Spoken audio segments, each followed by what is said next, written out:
Here's 5 things that I absolutely hate about my 2012 BMW 328i. First things first is the engine. The 320i and the 328i come with the N20 engine. And BMW uses a lot of plastic parts in their engine, unfortunately.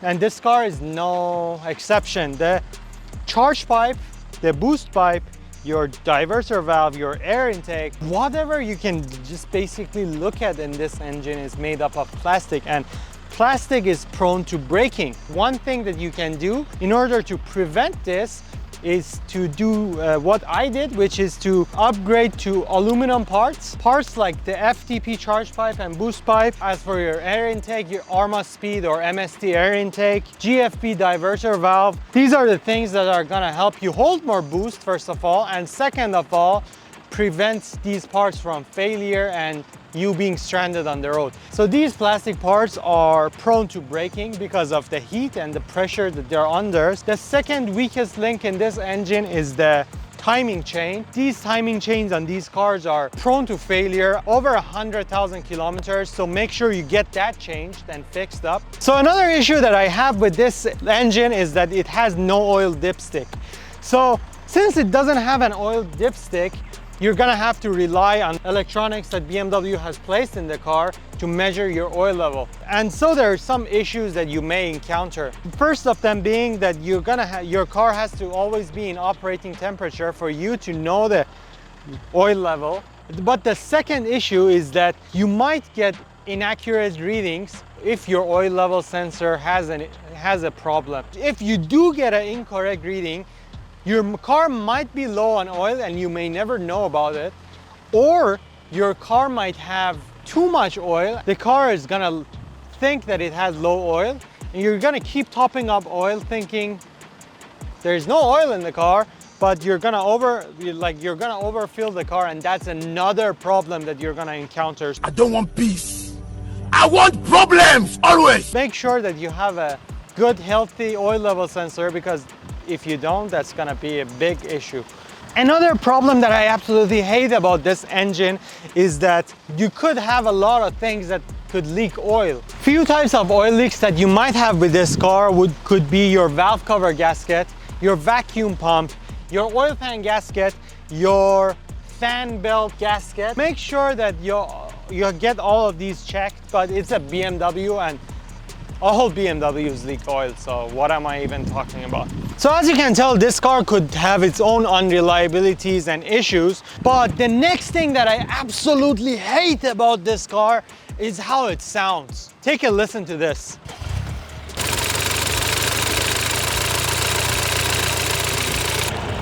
I mean, what is even that clicking, like ticking noise? It sounds wrong on so many different levels. Whoever listens to this engine and is not familiar with these cars, it's gonna tell you that your car has a problem. It's actually normal.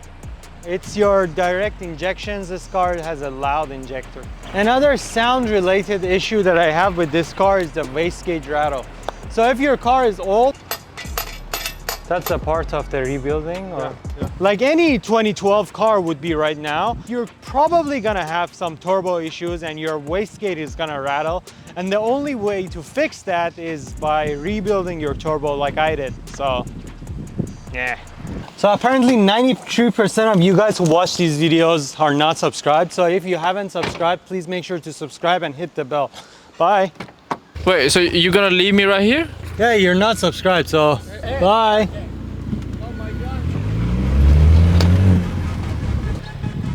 The third thing that I absolutely hate about this car is that my car is a 2012 car.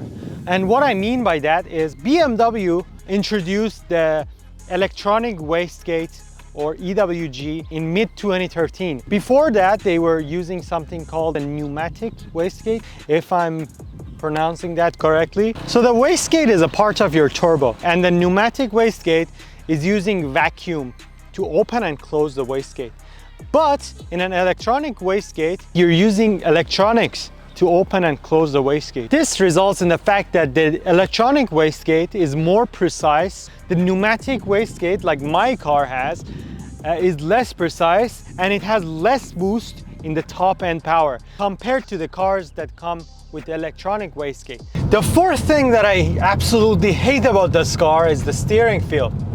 This car comes with electronic power steering, and compared to the older generations like the E90 or the E46 3 Series that come with the electronic power steering, this steering feels very numb and disconnected to the road.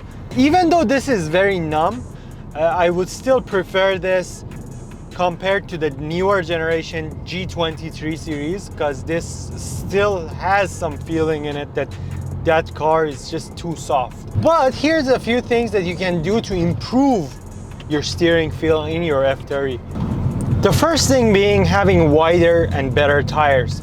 So tires play a big role in the feedback that you get from the road to your steering wheel, to your hands.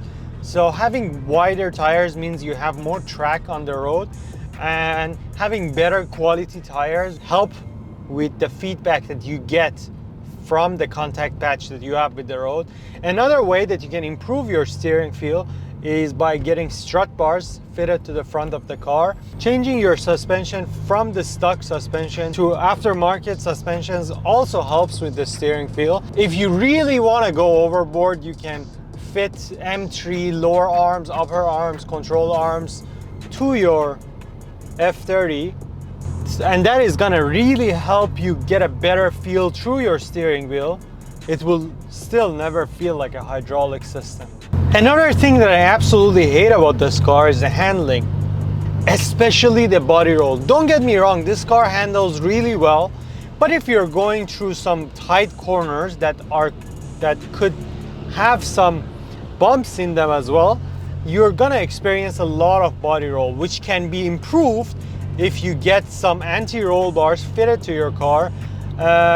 I've heard a lot of good reviews about H&R anti-roll bars. If you want to check them out, they are gonna help a lot with stiffening your car and making it feel very robust. Another thing that I've actually done to help with my handling, getting coilovers, you're gonna sacrifice some ride quality with the coilover setup, your shocks being more stiff. Of course, coilovers are adjustable, but I don't know anyone who uses their coilovers in their softest settings.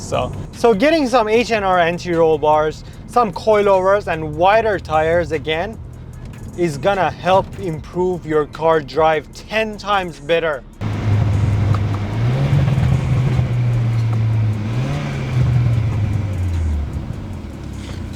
The fifth thing that I don't like about this car is the brakes.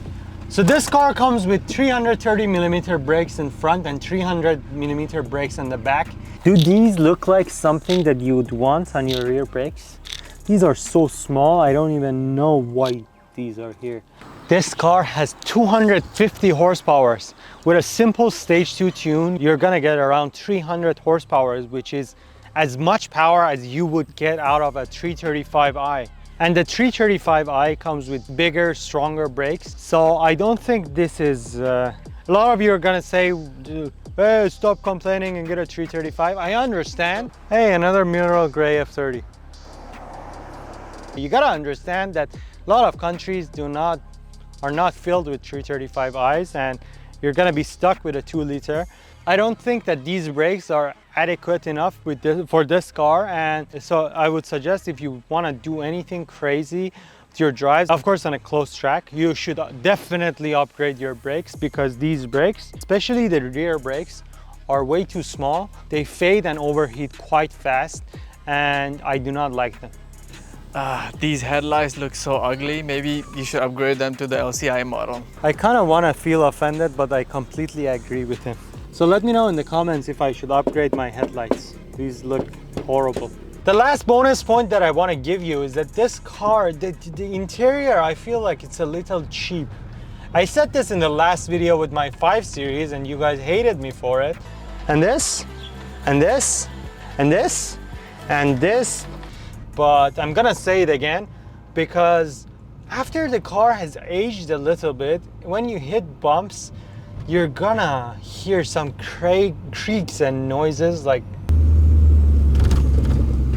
you get some creaks and noises from from your dashboard and everything, and it's kind of annoying